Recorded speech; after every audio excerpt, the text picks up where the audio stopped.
It was the best of times, it was the worst of times.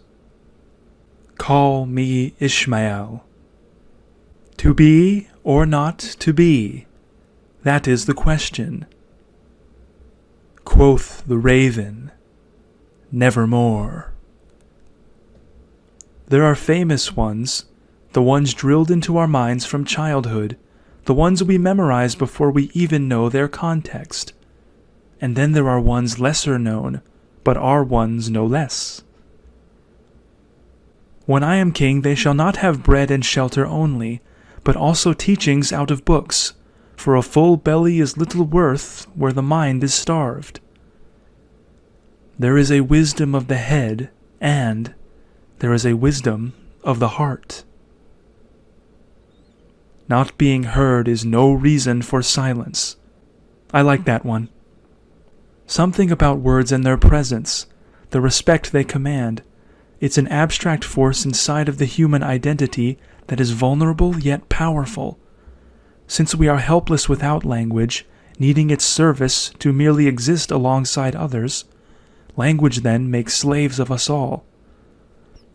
Literature then becomes freedom, and whoever's voice is best understood by others is a voice that becomes the most valuable asset. The victory belongs not to the biggest man, nor the strongest man. The battle is not won by the man with the most money, nor he with the most weapons. It will not be won by the man most handsome or most popular. No, gentlemen, the victory goes to the man who lives in the bigger world. Thus Sandro Sebastian presents here a video from his publishing company, Boys Bleed. Let us delve into a lecture and decide whose voice we hear the most clearly.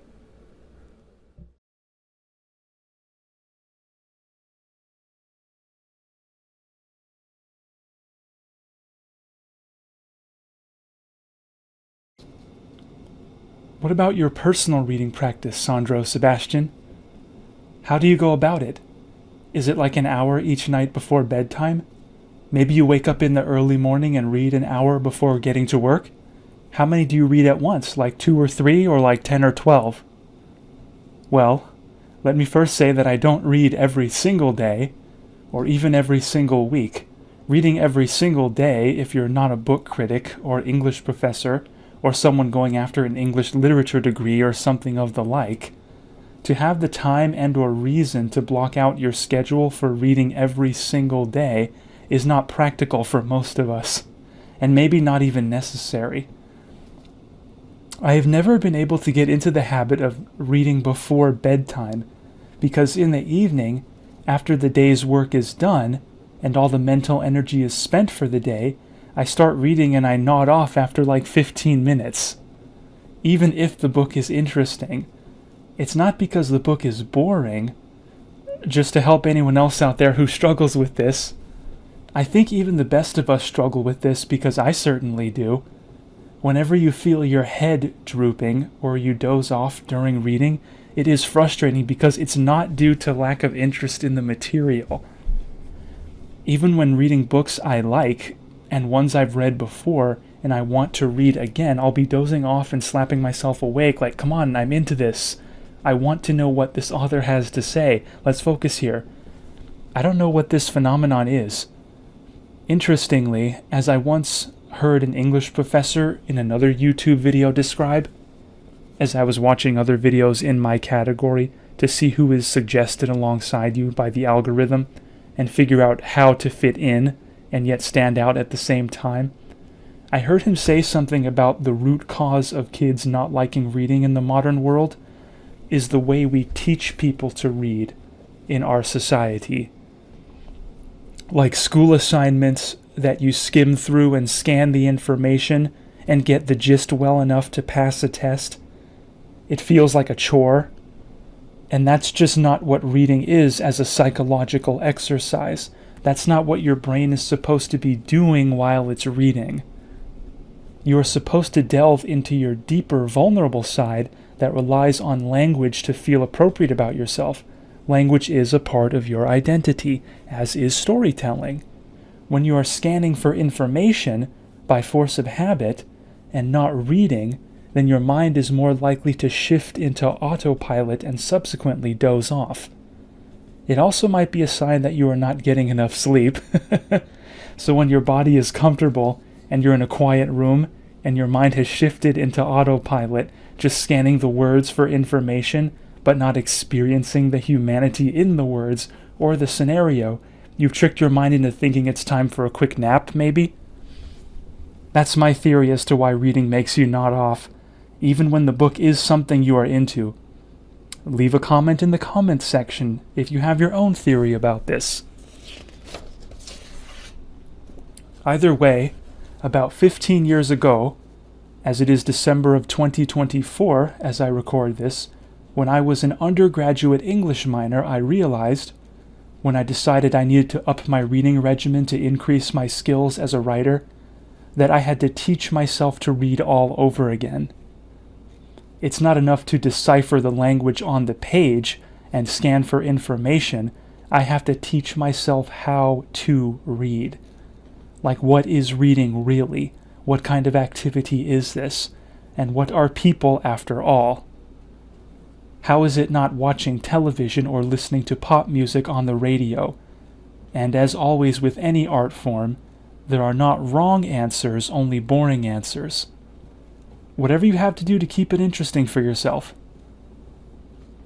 Since I've never been able to block out part of the day to read, like every Thursday afternoon between 4 and 6, or every Friday night before bed or something, the only way I've been able to do it is by blocking out a full day or 2 or 3 to do nothing that day but read. Maybe like 4 or 5 hours spread out across the whole day. I'm not going to be reading 8 hours a day. No, I'm not a nerd. And those 4 or 5 hours don't have to be in a row. I don't think they can be. You can do other small stuff in between. Run little errands for that day. You still have a life. But if someone were to ask, "What did you do today, Sandro?" I would say, I devoted it to reading. Reading is what I did today. It was the task of the day. It was my job today. I try and do this at least for 2 days a month. On the 15th, halfway through the month, and on the 30th or 31st at the end of the month. And because I take Sundays off, I'll try to read every Sunday if I finish other errands in time. And if something else doesn't get done, it just doesn't get done. This is the only way I can keep it in the schedule. And when you dedicate the whole day to it, and don't do other projects other than small errands, you can get more out of the experience. I don't measure the day in hours or minutes, and certainly not in dollars and cents. I measure it in mental focus. How much mental focus did you spend on what task for what amount of time? 3 hours of full concentration on a task, taking nothing for granted, full creativity, full commitment, full passion, 3 hours of that is better than a 16-hour workday where you were on autopilot the whole time, just phoning it in for a paycheck. Easily. Better results. You all understand what I mean by that, right? Tell the kids the adult world is not what it looks like on the surface. It really is the exact opposite. People live most of their lives in private, kids, so you never really know what's going on with them. There's a lot of the adult world that the grown-ups just don't talk about or show in movies or on television. Thank God for books then, right? And on those days where I read, the 15th of the month and the 30th of the month, it's not a day off. This is a work day. I'm reading today. That's the job today. Now, if you work a 9 to 5, 5 days a week, you obviously have to reserve it for Saturday and Sunday, but it doesn't have to be every Saturday and or Sunday. And don't be intimidated by the length of a book. There's no law that says you have to read the whole damn thing or we'll arrest you or charge you a fine. Don't worry. If you think this author has outstayed his welcome, then put it back on the shelf. Some of them do tend to get lost in their own words, I'll admit. But let's say you pick up a book and read only half of it, then put it back on the shelf and never touch it again. That one half you read is still one half more of it than most people will probably ever read. And when it comes to the eternal debate of the book or the movie, you might say, well, the movie is faster. It's only 2 hours. Okay, try this then. Pick up the book, especially if it's a literary classic from the 19th century, and instead of watching the movie, just read the book for 2 hours. See what I mean? It's the same amount of time, but it's a 2 hours better spent, I guarantee. You won't get to the end of the story, but you'll get more of an experience out of those 2 hours with the book than you will from 2 hours with the abbreviated movie. But chances are you will want to finish the book after the first 2 hours seduces you. But beware, if you read the book, it will be difficult to tolerate the movie. You just watch it out of curiosity. There's some parts of our humanity that just can't be put on film. As far as how many books I might read at once, I generally have 3 titles I'm usually bouncing through. One that I have to finish, one that I may or may not finish, and one that I have read before and keep in the rotation because I like the way it rubs off on me. I've got a separate list of classics that rotate in that 3rd slot, ones I read when not reading from the other 2 slots. And that last category, books I want to have rub off on me, are ones I read even if I don't feel like it.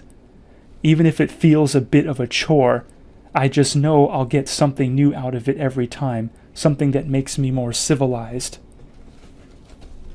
The vast majority of books I've read in my life are in the 2nd category, a book I'm trying out and I may or may not finish. I don't know why people don't understand that you don't have to read the whole thing if you're not interested. How can you know whether or not you'll finish it when you pick it up for the first time? You don't know what it's about. Don't put that kind of pressure on yourself. Many titles in the 1st category, ones that I have to finish, started off in the 2nd category, ones I was just trying to see if I want to commit to this. They have to go through a screening process. And just so we have some stats here, Les Miserables by Victor Hugo, which is my favorite book that's not the Bible, is the current record holder for how fast a title moved from Category 2 to Category 1, and now sits comfortably in Category 3. So how quickly did Les Miserables get promoted from maybe finished to definitely finished, Sandro? Like after reading half of it? Or a third? Maybe only a few chapters and you were hooked? No, it's more like after the first 2 paragraphs, like only getting to the bottom of the first page, I was already like, oh, I'm finishing this book. No matter how long it takes. Take me all the way, baby. It's kind of embarrassing how quickly it seduced me and made me spew. Like, really, Sandro? The bottom of the first page? That's all it took? You little virgin. Meanwhile, another literary classic that I was reading around the same time as Victor Hugo is over here getting jealous like, okay, you read like 3/4 of my books, Sandro, and you still put me back on the shelf and never read me again? But he gets you after 1 page? What's up with that, man? Well, I was still new to literature at the time, and he was just so charming. The other book, we dated for 3 months, you filthy whore. How could you? Anyway. Now, I keep Les Miserables close by, along with a list of others rotating in that 3rd slot, with other books filling the other 2 slots, but the book that you have rubbing off on you, you don't read it in its entirety every time, no. Just chapters or portions of it until you're satisfied. So what are the other books you keep in the rotation, Sandro? What other classics do you like to have rub off on you? Maybe we can look closely at you and see if it's working. I can't let the video drag on too long. We'll discuss that some other time. Can you tell us what book is in the 3rd slot most frequently then? Or are they evenly represented there? Definitely the Bible. That's the one I return to most frequently. But that answer may not count. That kind of reading isn't just a good author rubbing off on you. It's maintaining a relationship with the only one who knows what happens next. The one who has a plan and purpose for all of this. And this book is the one that just answers the most of my questions. Getting more in touch with the mysterious side of the universe gives you more access to the mysterious sides of reality.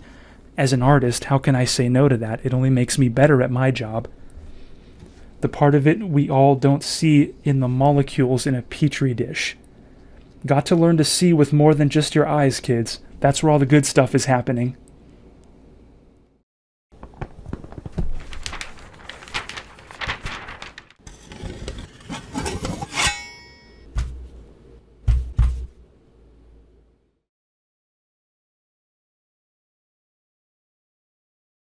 Well, now, let me take you folks on back to a simpler time. It was just after the Civil War in America, and we were, reconstructing, figuring where our future was headed.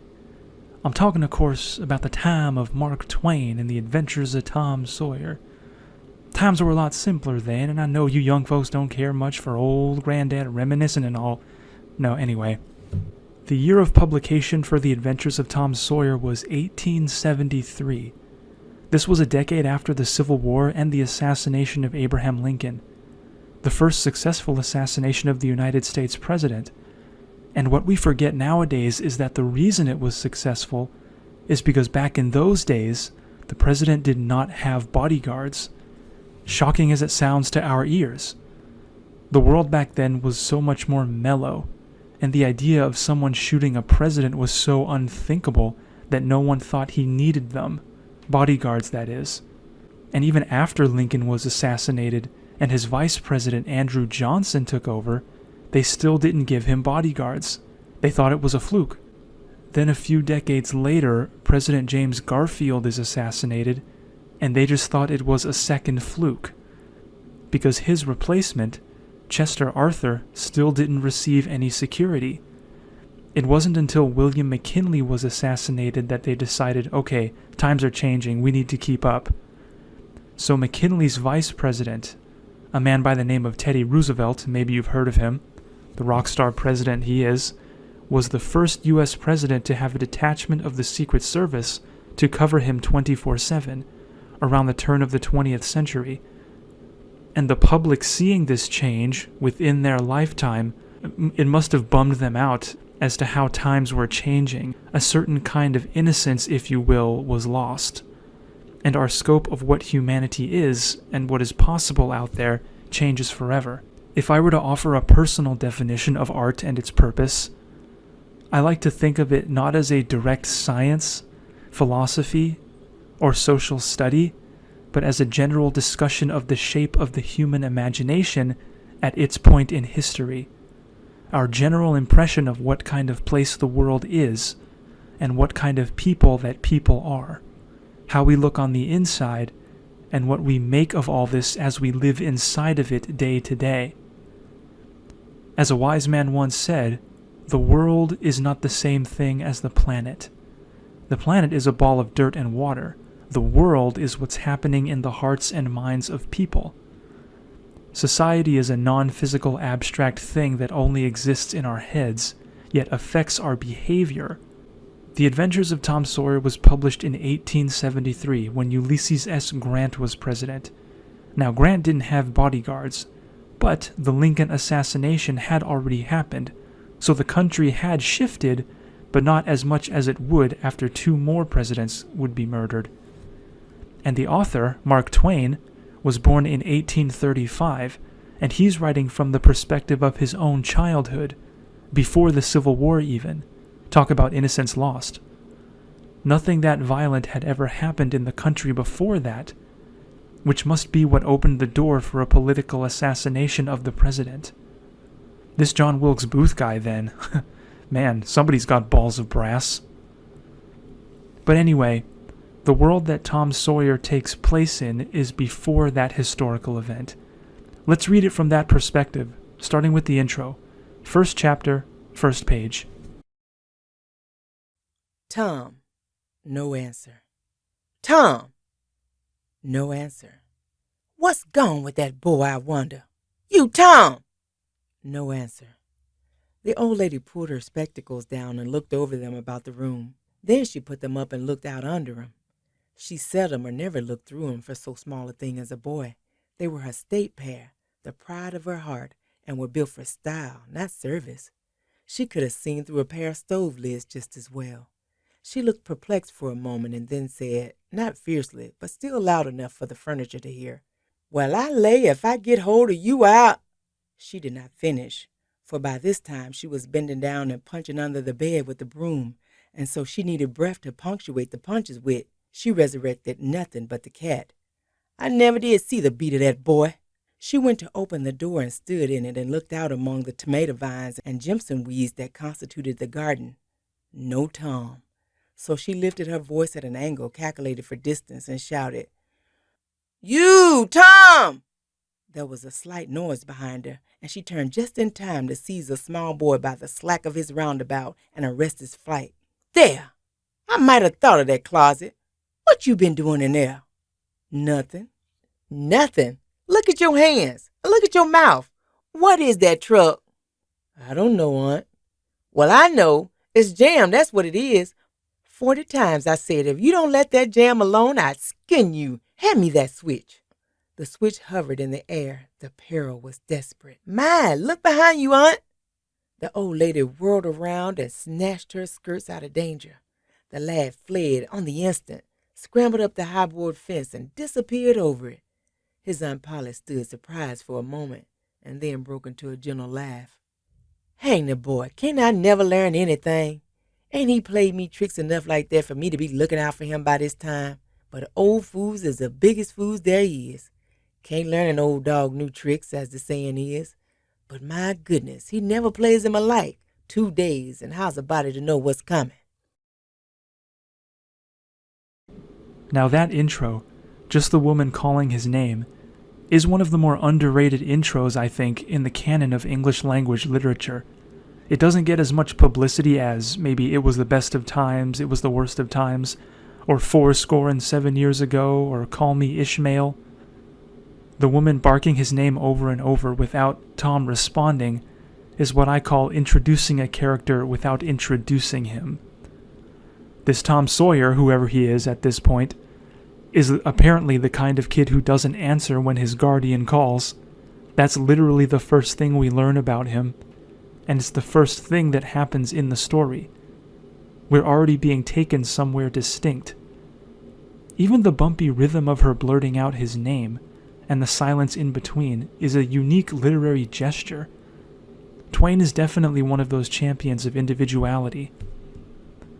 Think about how we haven't seen our hero yet, heard him talk, watched him get into a scrape, or have to overcome any challenges, but we're already getting a sense of who he is and what kind of relationship he has with the adults who have to look after him as he works their nerves.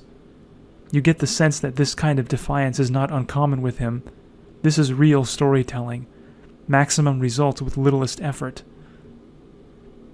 And as a side note, just in case you're wondering, when it comes to the 19th century and my notions of their quote-unquote innocence, the issue of slavery and eventual emancipation of African American peoples into the Jim Crow era, and how socially acceptable white supremacy is at this point, all of that does factor in, and as an African American person myself, I can't help but have strong feelings about the people of this time period, like, yeah, how innocent were these people really?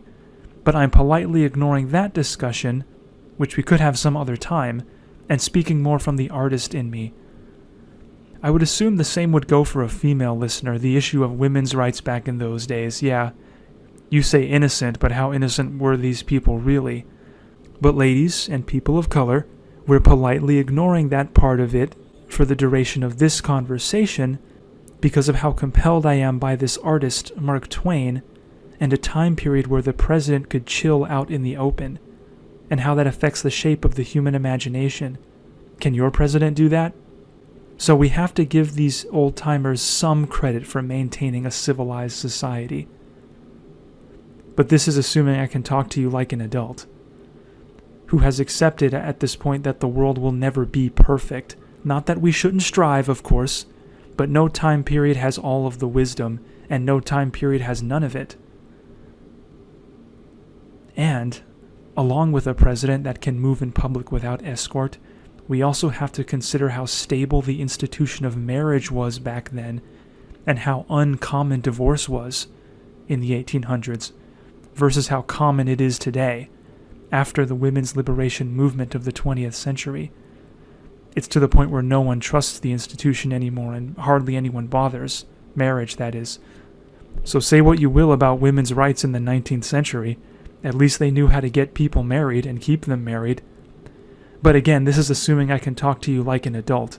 And as I said, that really isn't the fashion today among young people.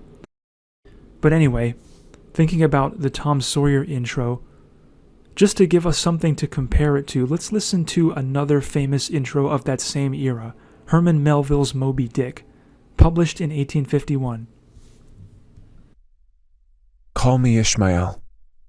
Some years ago, never mind how long precisely, having little or no money in my purse and nothing particular to interest me on shore, I thought I would sail about a little and see the watery part of the world. It is a way I have of driving off the spleen and regulating the circulation. Whenever I find myself growing grim about the mouth, whenever it is a damp, drizzly November in my soul, whenever I find myself involuntarily pausing before coffin warehouses and bringing up the rear of every funeral I meet, and especially whenever my hypos get such an upper hand of me that it requires a strong moral principle to prevent me from deliberately stepping into the street and methodically knocking people's hats off, then I account it high time to get to sea as soon as I can. Ha! This intro, which is no less brilliant, has a totally different atmosphere. It's a full-grown man who's feeling restless and anxious, and is setting up the motivation for the journey forthcoming, needing to relieve tension. And as far as describing a character without describing him, we can tell by his use of language that this is a more sophisticated gentleman who not only shows up on time for his own intro, unlike Tom, he even has a little monologue prepared for when he meets a new stranger, the reader. He speaks in complete sentences, extends a friendly handshake, has his shirt tucked in and shoes shined, hair nicely combed, erect posture and eye contact. There he is, ladies. It's amazing when you actually sit down to read these classics that you hear about your whole life, you discover that they are not what you think they are, at all. You think they are going to be complex and difficult, like reading an instruction manual for some complex device that intimidates you. But instead, they are quite good at inviting you in to play with them. They want you to have fun and feel smart, not intimidated. For all the education, intelligence, and training a literary person might have, all art comes down to personality, no matter what anybody says. When making art, it's better to be charming than intelligent. The people we enjoy and cherish the most in life, the people we don't want to be without, are not the most intelligent people, but the most charming. What good is an intelligent man if he bores us to death with everything he says? Come back when you got a personality, man. I want to sneak in one more scene here, a scene that can only happen by this author in this book. At this point, our hero Tom is sitting behind a girl in the class that he has a crush on, and they've begun to interact. Now the boy began to draw something on the slate, hiding his work with his left hand. For a time the girl refused to notice, but her human curiosity presently began to manifest itself by hardly perceptible signs. The boy worked on, apparently unconscious. The girl made a sort of a non-committal attempt to see, but the boy did not portray that he was aware of it. At last she gave in and hesitantly whispered, "Let me see it." Tom partly uncovered a dismal caricature of a house with two gable ends to it and a corkscrew of smoke issuing from the chimney. Then the girl's interest began to fasten itself upon the work, and she forgot everything else. When it was finished, she gazed a moment, then whispered, "It's nice. Make a man." The artist erected a man in the front yard that resembled a derrick. He could have stepped over the house, but the girl was not hypercritical. She was satisfied with the monster and whispered, "It's a beautiful man. Now make me coming along." Tom drew an hourglass with a full moon and straw limbs to it and armed his spreading fingers with a pretentious fan. The girl said, "It's ever so nice. I wish I could draw." "It's easy," whispered Tom. "I'll learn you." "Oh, will you? When?" "At noon. Do you go home to dinner?" "I stay if you will." "Good, that's a whack. What's your name?" "Becky Thatcher. What's yours?" Oh, I know. It's Tom Sawyer. That's the name they lick me by. I'm Tom when I'm good. You call me Tom, will you? Yes. Now Tom began to scrawl something on the slate, hiding the words from the girl. But she was not backwards this time. She begged to see.